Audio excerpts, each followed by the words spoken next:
Hello student, सन class में आपका स्वागत है। उम्मीद है कि आप बेहतर होंगे और उसी की उम्मीद से आज हम इलेक्ट्रोस्टैटिक का चैप्टर नंबर फर्स्ट हमारा चल रहा था, जिसमें हमने अलग अलग टॉपिक पढ़े थे। जिसमें हमने आवेश के बारे में समझा था और आवेश की संकल्पना और आवेश के प्रकार के बारे में पढ़ा था।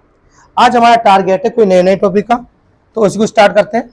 देखो, हाँ मेरे प्यारे बच्चों, अब हम बात करते हैं उदासीन वस्तु के बारे में, थोड़ा समझने का प्रयास करते हैं। है नहीं लगा कॉपी में, उदासीन वस्तु।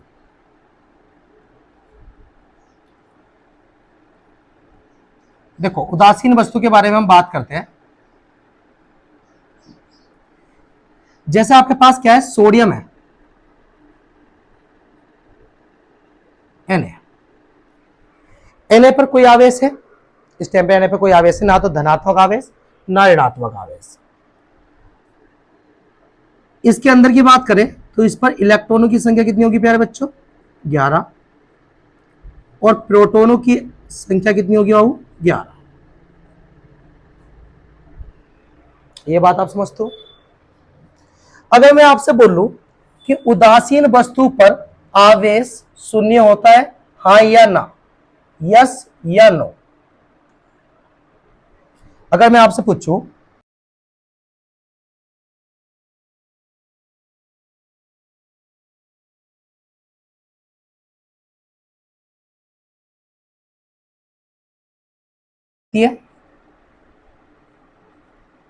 या असत्य बताना है,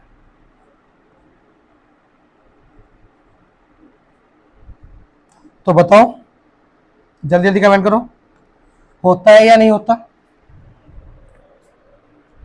देखो, उदासीन वस्तु की अगर बात करें तो उदासीन वस्तु पर बच्चों आवेश होता है। यह बात सत्य है कि उदासीन वस्तु पर आवेश होता है, शून्य नहीं होता। तो ये वाली जो स्टेटमेंट है, इसको हम क्या कर सकते हैं? गलत ठहरा सकते हैं, क्योंकि उदासीन वस्तु पर आवेश होता है। अब आप सोडियम के बारे में चर्चा करो। अब आपको पता है सोडियम आपका 11 नंबर पे है, तो सिंपल सी बात है, सोडियम के पास 11 इलेक्ट्रॉन होंगे, 11 प्रोटॉन होंगे।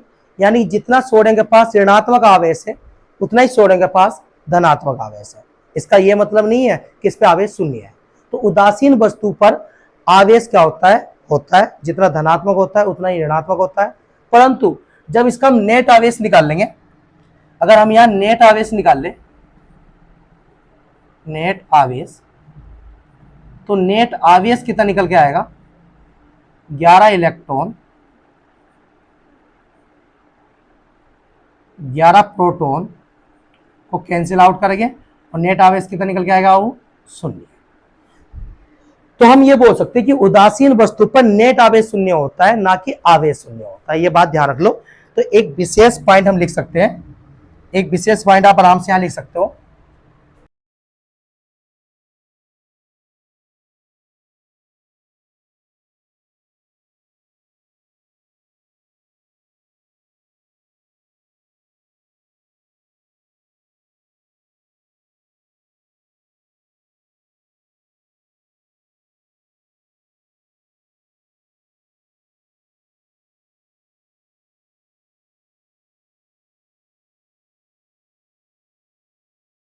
तो होने का अर्थ यह नहीं है कि वस्तु पर आवेश नहीं है। वस्तु पर आवेश है, जितना धनात्मक है उतना ही ऋणात्मक है। बल्कि इसका अर्थ यह है कि वस्तु का जो नेट आवेश है वो क्या है? शून्य है। मतलब जितना धनात्मक है उतना ही ऋणात्मक है।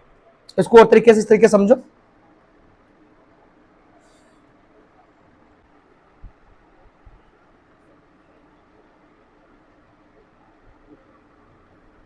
यहां समझो,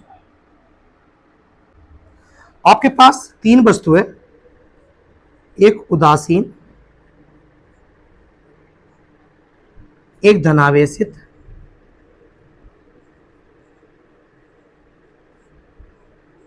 और एक ऋणावेशित।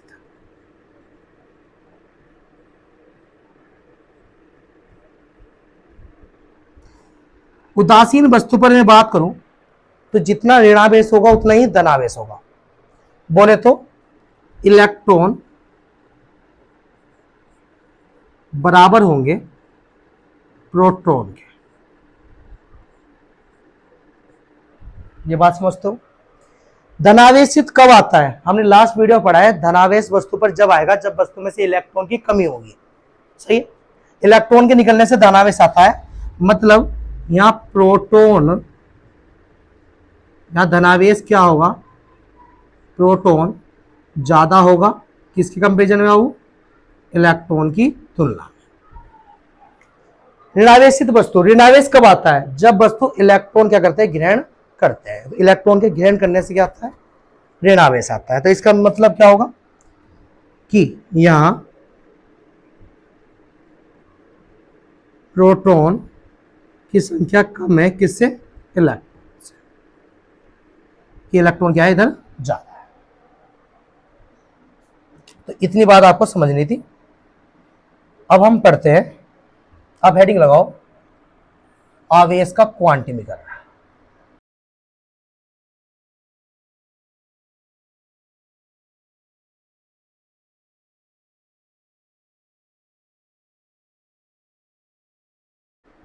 सही है, मन में सवाल उठता होगा सर हम इससे पढ़ क्यों रहे हैं? आपको इतनी चीज समझ में आ गई, आपने प्यारे बच्चों इतना पढ़ लिया कि अगर कोई वस्तु है, अगर इस वस्तु में से इलेक्ट्रॉन निकलेंगे तो वस्तु पर धनात्मक आवेश आएगा। अगर वस्तु के अंदर इलेक्ट्रॉन जाएंगे तो उस पर फिर ऋणात्मक आवेश आएगा।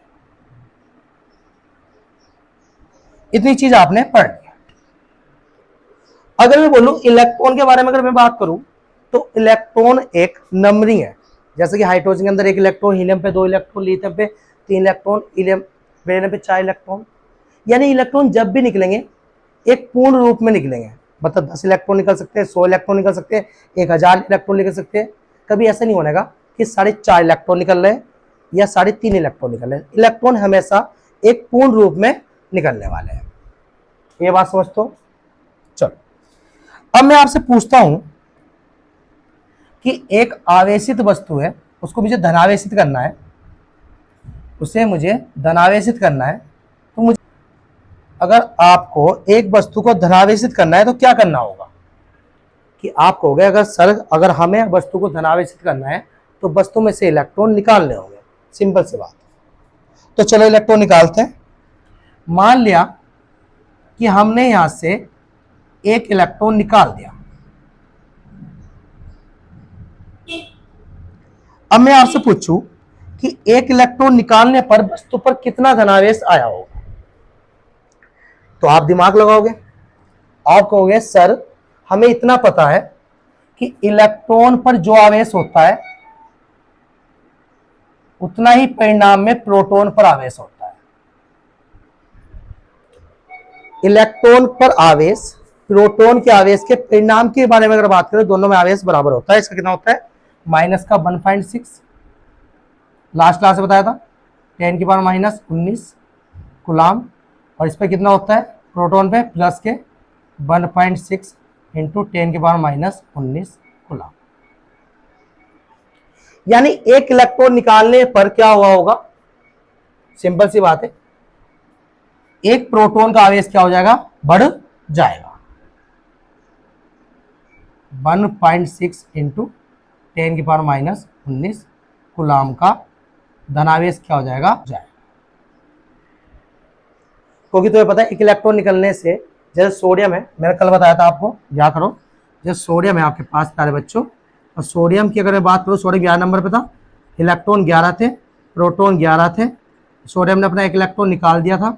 निकालने से Na के पास कितने बचे थे बच्चों? अगर Na के पास चेक करो तो इलेक्ट्रॉन कितने बच गए थे? 10, और प्रोटॉन कितने हो गए थे बच्चों? 11। मतलब एक इलेक्ट्रॉन निकालने से प्रोटॉन की पावर बढ़ रही थी।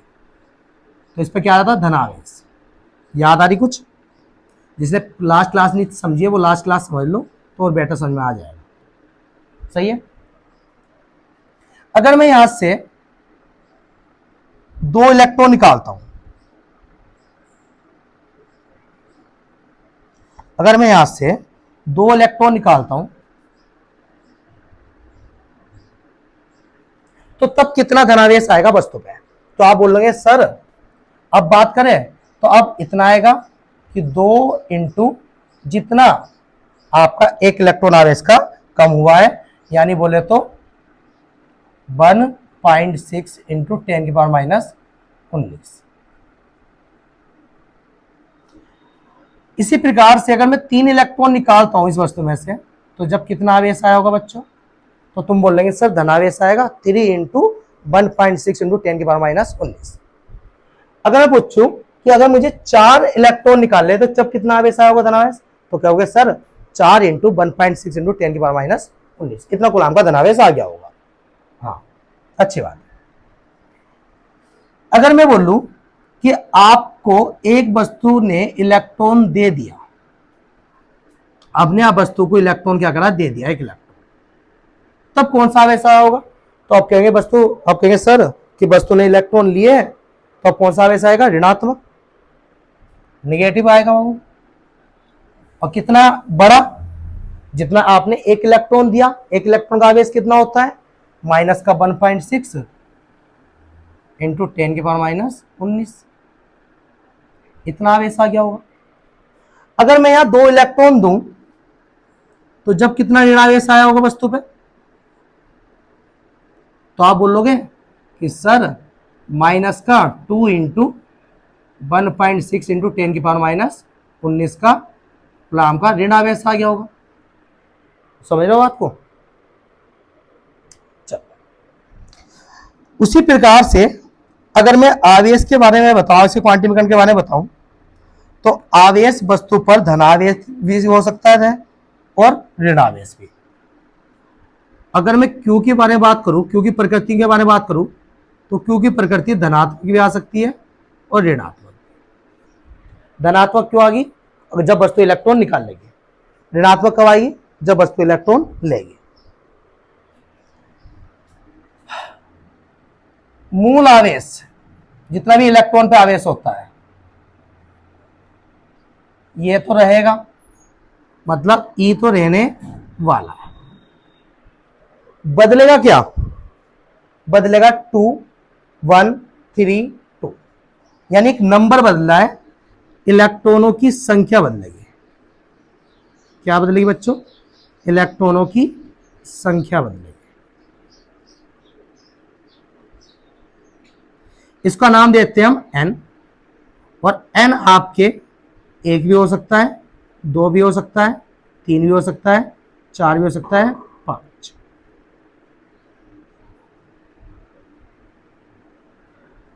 यानी अगर मैं यहां से n लिखता हूं, तो यहां से एक फॉर्मूला निकल के आता है, Q equal to plus minus के एन,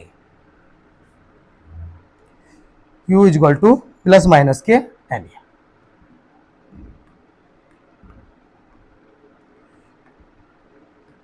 बताओ समझ में आया।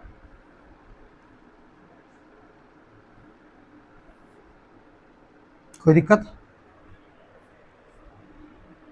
तो अगर मैं आवेश की क्वांटम की परिभाषा लिखना चाहूं तो कैसे लिख सकते हैं, किसी आवेशित वस्तु पर आवेश, किसी आवेशित वस्तु पर आवेश धनात्मक हो सकता है और ऋणात्मक आवेश हो सकता है।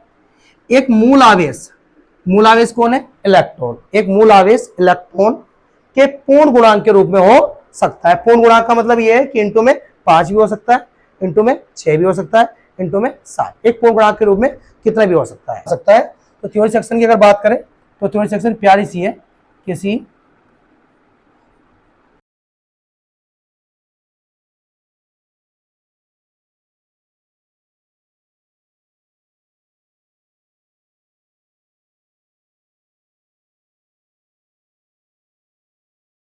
यहां तक क्लियर हो गया सब बच्चों को। चलो, यहां ई क्या है, ई एक इलेक्ट्रॉन पर आवेश है, क्योंकि आप बोल सकते हो एक इलेक्ट्रॉन पर आवेश, और एक इलेक्ट्रॉन के पर आवेश कितना आएगा, 1.6 इंटू 10⁻⁻19। ठीक है ना, नाराज नहीं हो जाना, कभी लगे माइनस को नहीं लिखा सर ने, सही मैंने परिणाम लिखा है ओनली। ठीक है, और क्यू क्या है इसमें, क्यू है आपकी आवेश की मात्रा। आवेश मात्रा लिख लो। चलो यहां तक क्लियर हो गया। हाँ, नेक्स्ट एक दो टॉपिक और पढ़ते हैं। अब थोड़ा सा हम बात करते हैं प्यारे बच्चों, द्रव्यमान में परिवर्तन के बारे में बात करते हैं।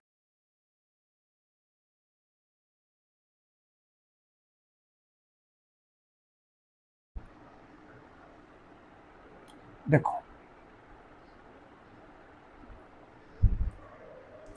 वैसे अगर मैं आपसे बोल लूं, आपसे क्वेश्चन करते हैं,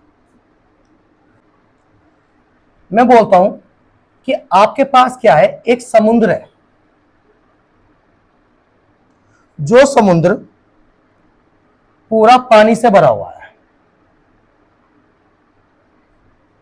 ये पूरा समुद्र किससे भरा हुआ है? पानी से, H2O से।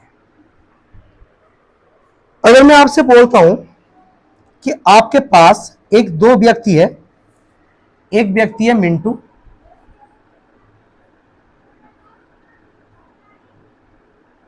और एक व्यक्ति है चिंटू,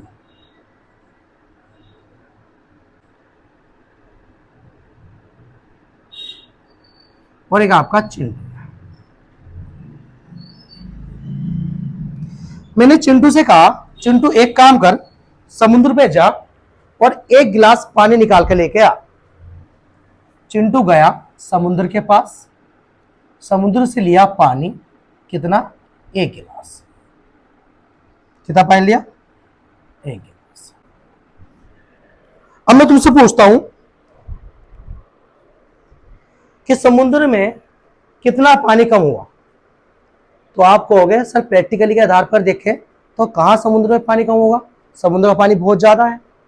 एक गिलास पानी निकालने से समुद्र के द्रव्यमान में क्या परिवर्तन हुआ होगा? कुछ भी परिवर्तन नहीं हुआ होगा। चलो चिंटू से बोल लूं कि एक काम कर चिंटू, अपने घर से एक गिलास पानी लेके जाओ और समुद्र में डाल दो।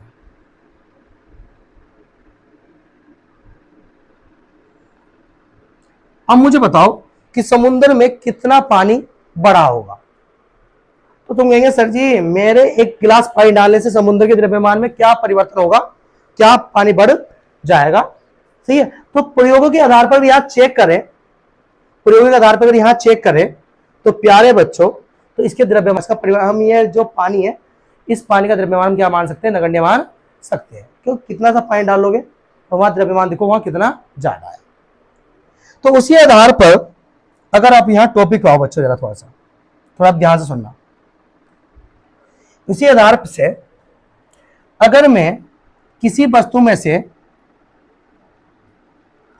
में से इलेक्ट्रॉन निकालता हूं या इलेक्ट्रॉन देता हूं, तो इलेक्ट्रॉन निकालने और इलेक्ट्रॉन डालने पर द्रव्यमान में परिवर्तन होगा वस्तु के पास।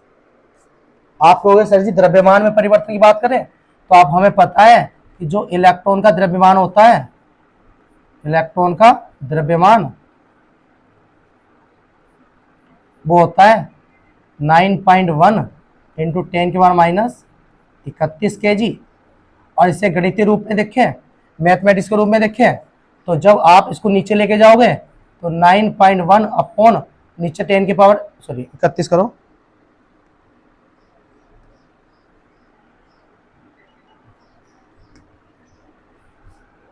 इकतीस kg। और जब आप इसको नीचे लेके जाओगे तो कितना आएगा? 10 के पावर 31 को कितने जीरो जाएंगे? 31 जीरो। ऐसे कितने जीरो जाएंगे? 31 जीरो। और जब 31 से जीरो डिवाइड लगाओगे तो अब जो वैल्यू निकल के आएगी वो देखो कितनी छोटी निकल कर आएगी। यानी इलेक्ट्रॉन का द्रव्यमान, मेरे प्यारे बच्चों, इलेक्ट्रॉन का द्रव्यमान बहुत कम है। जैसे समुद्र की तुलना में एक गिलास का द्रव्यमान बहुत कम है, उसी प्रकार से इलेक्ट्रॉन का द्रव्यमान बहुत कम है।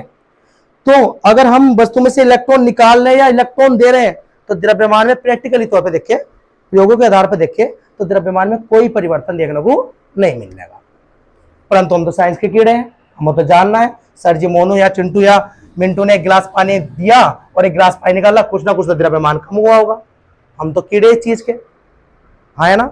तो उसी प्रकार से अगर मैं द्रव्यमान में परिवर्तन चेक करूं, क्या द्रव्यमान में कितना परिवर्तन हुआ है, क्योंकि इलेक्ट्रॉन का द्रव्यमान एक निश्चित द्रव्यमान है, आप कहोगे सर इलेक्ट्रॉन का द्रव्यमान एक निश्चित द्रव्यमान है, तो कुछ ना कुछ तो परिवर्तन हुआ होगा।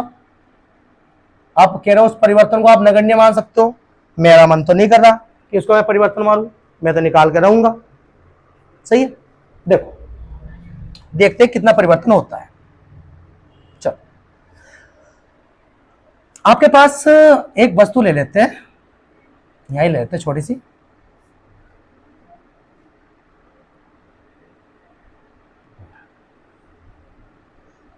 चलो ये आपके पास क्या है, एक वस्तु है। चलो इस वस्तु में से हमने क्या करा, हमने एक इलेक्ट्रॉन निकाला।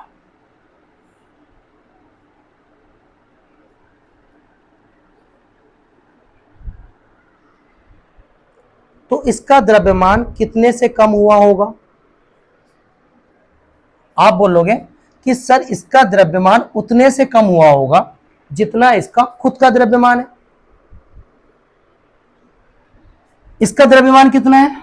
इसका द्रव्यमान है 9.1 इंटू 10⁻31 kg। यानी इस वस्तु में से कितना द्रव्यमान कम हो गया होगा? 9.1 इंटू 10⁻31 kg।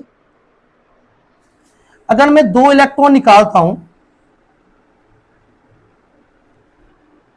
तो जब कितना द्रव्यमान कम हुआ होगा?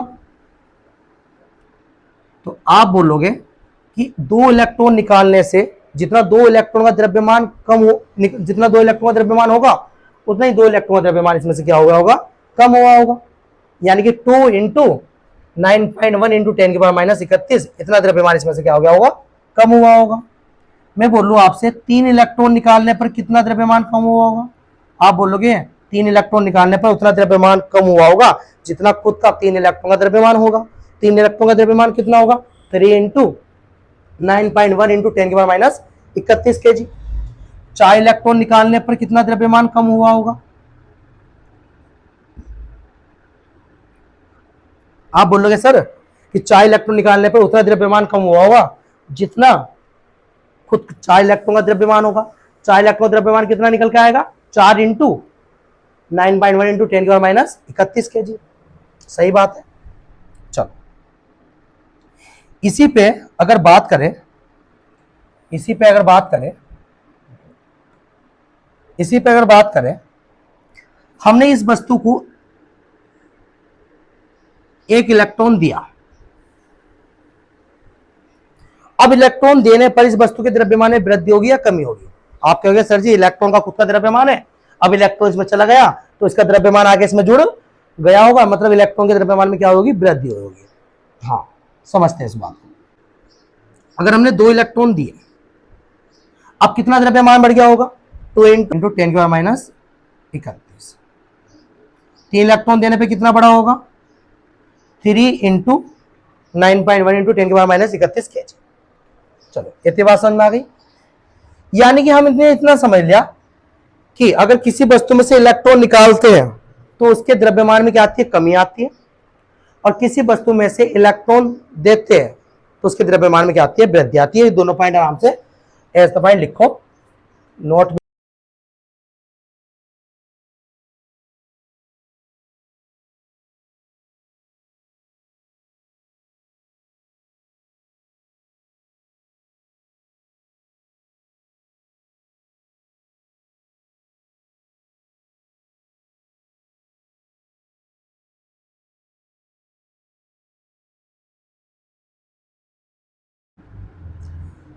हाँ नोट की बात ये लिखना कि ये द्रव्यमान में कमी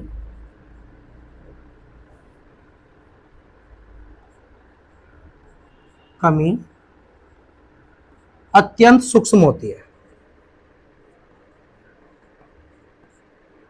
सूक्ष्म होती है, बहुत कम होती है वो।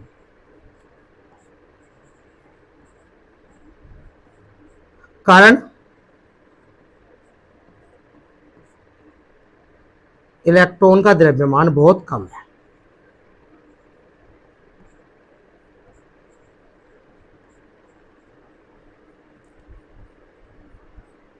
बहुत कम।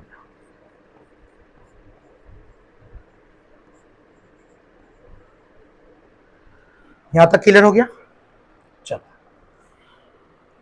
अब देखो द्रव्यमान में परिवर्तन का सूत्र चेक करते हैं कैसे निकल के आता है। इसको नेक्स्ट स्लाइड पे लो। अगर आप द्रव्यमान में परिवर्तन का सूत्र चेक करोगे,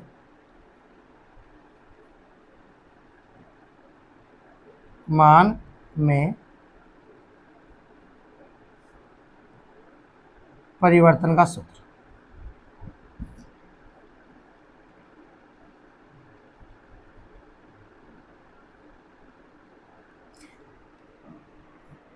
तो कैसे निकाल सकते हैं? द्रव्यमान परिवर्तन का सूत्र हम आराम से निकाल सकते हैं। जैसे मैंने 5 इलेक्ट्रॉन इसमें निकाल ले वस्तु में से, तो कितना द्रव्यमान हुआ होगा? जितना 5 इलेक्ट्रॉन का द्रव्यमान होगा। यानी मैं द्रव्यमान में परिवर्तन निकाल सकता हूं। डेल एम कैसे निकाल सकता हूं? डेल एम, डेल परिवर्तन को रिप्रेजेंट कर रहा है और एम द्रव्यमान को रिप्रेजेंट कर रहा है। कैसे निकाल सकते हैं कि एक इलेक्ट्रॉन का द्रव्यमान और जितने आपने इलेक्ट्रॉन निकालने हैं उन इलेक्ट्रॉनों की संख्या। इस तरीके से इसका फॉर्मूला बना सकते हैं।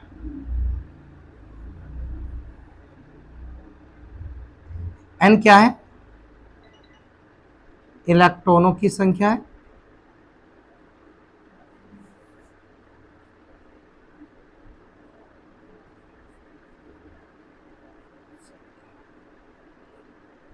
और एम ई क्या है? एम ई एक इलेक्ट्रॉन का द्रव्यमान है।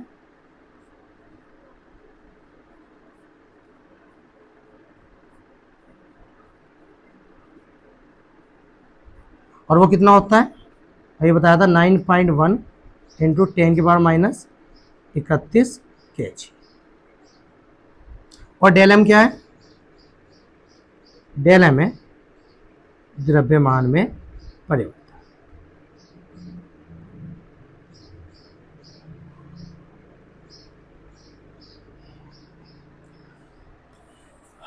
इतना समझ में आया? बताओ। चलो देखो, अब मेरी बात ध्यान से सुनना। अभी आपने सीखा क्या है? आप द्रव्यमान में परिवर्तन के बारे में बात कर रहे थे। द्रव्यमान में परिवर्तन क्या है? आपने सीखा है बच्चों कि द्रव्यमान में अगर परिवर्तन की बात करें तो द्रव्यमान में परिवर्तन नगण्य हो सकता है। क्यों हो सकता है? क्योंकि इलेक्ट्रॉन का द्रव्यमान बहुत कम है, तो इसको हम परिवर्तन नगण्य मान सकते हैं। परंतु अगर हम इसको ज्यादा चेक करें, प्रयोग के आधार पर तो हम नगण्य मान सकते हैं, परंतु इसको हम ज्यादा डिटेल से अगर चेक करें तो हाँ, कुछ ना कुछ द्रव्यमान में कमी देखने को मिलती है।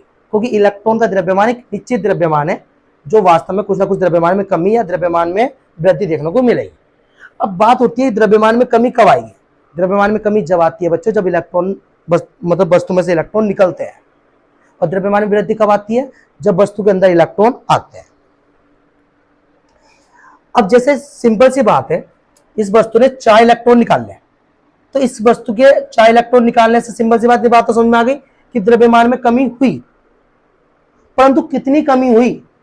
भाई उतनी तो कमी होगी जितना 4 इलेक्ट्रॉन का द्रव्यमान होगा। सही है। अब मैं आपसे बोल लूं कि मैं पूरा 50 kg का हूं और उसमें से मेरा जो हाथ है वो 2 kg का है, या मान लो 5 kg का है। सही मान लिया। अब मैं बोलूं कि मेरा हाथ यहां से सफा हो गया, मेरा द्रव्यमान घटेगा नहीं घटेगा?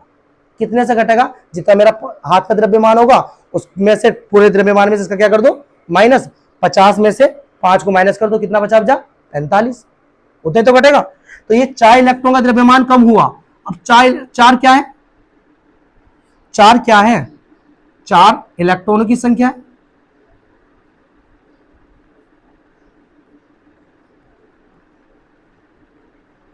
और ई क्या है? इसमें 1 इलेक्ट्रॉन का द्रव्यमान है। इसमें क्या है? 1 इलेक्ट्रॉन का द्रव्यमान।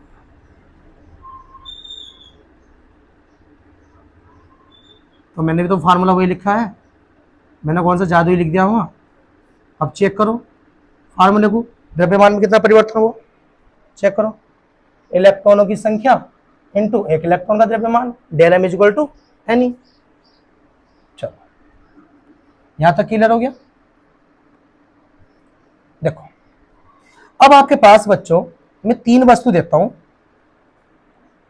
कौन से? उसके बारे में देखो, एक वस्तु, दूसरी वस्तु और तीसरी वस्तु, 3 वस्तु आपके पास। तीनों वस्तु के बारे में विचार करेंगे। चलो,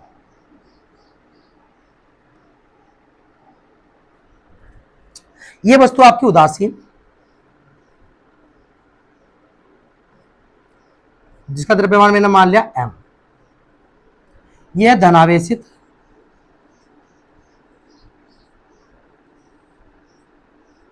जिसका द्रव्यमान मैंने मान लिया m डैश। इसको धनावेश दे दो, समझ जाएंगे कि यह धनावेशित वस्तु है। एक वस्तु है आपकी ऋणावेशित,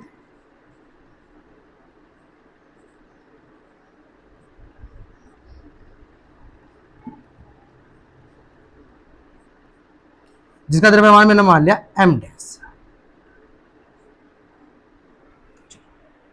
अब मेरा प्रश्न है आपसे कि इन तीनों वस्तु में से किसका द्रव्यमान सबसे ज्यादा होगा, उदासीन वस्तु का, धनावेशित वस्तु का या ऋणावेशित वस्तु का? तो आपका आंसर होगा कि सर ऋणावेशित वस्तु का द्रव्यमान सबसे ज्यादा होगा, क्योंकि ऋणावेशित वस्तु ने इलेक्ट्रॉन ग्रहण करे होंगे, जब उस पर ऋणावेश आया होगा। इलेक्ट्रॉन ग्रहण करने से द्रव्यमान में क्या होती है, वृद्धि होती है। तो सबसे ज्यादा आवेश किसके, सबसे ज्यादा द्रव्यमान किसका होगा, ऋणावेशित वस्तु बोले तो m डबल डैश। उससे कम किसके पास होगा, उससे कम होगा सर उदासीन वस्तु पे। उदासीन वस्तु ना तो इलेक्ट्रॉन ले लेगी ना इलेक्ट्रॉन देने की, उसके पास एक अपना एक निश्चित द्रव्यमान होगा m। फिर उससे कम किसका होगा, उससे कम होगा सर धनावेशित वस्तु का, क्योंकि धनावेशित वस्तु ने इलेक्ट्रॉन निकालने होंगे। इलेक्ट्रॉन निकालने से धनावेशित वस्तु में द्रव्यमान में क्या होगी, कमी होगी, यानी कि बोले तो m। तो एक प्यारी सी स्टेटमेंट है, थोड़ा ध्यान से देखियो कि सबसे ज्यादा अगर मैं द्रव्यमान देखूं तो सबसे ज्यादा द्रव्यमान किसके पास होता है, सबसे ज्यादा द्रव्यमान होता है ऋणावेशित वस्तु पे। उससे कम द्रव्यमान होता है उदासीन वस्तु पे, उससे कम द्रव्यमान होता है धनावेशित वस्तु पे। ठीक है, यहां तक क्लियर। अब हम नेक्स्ट क्लास में द्रव्यमान में परिवर्तन और आवेश के क्वांटिमीकरण, इन दोनों टॉपिक पे क्या करेंगे, न्यूमेरिकल करेंगे। ठीक है, ओके।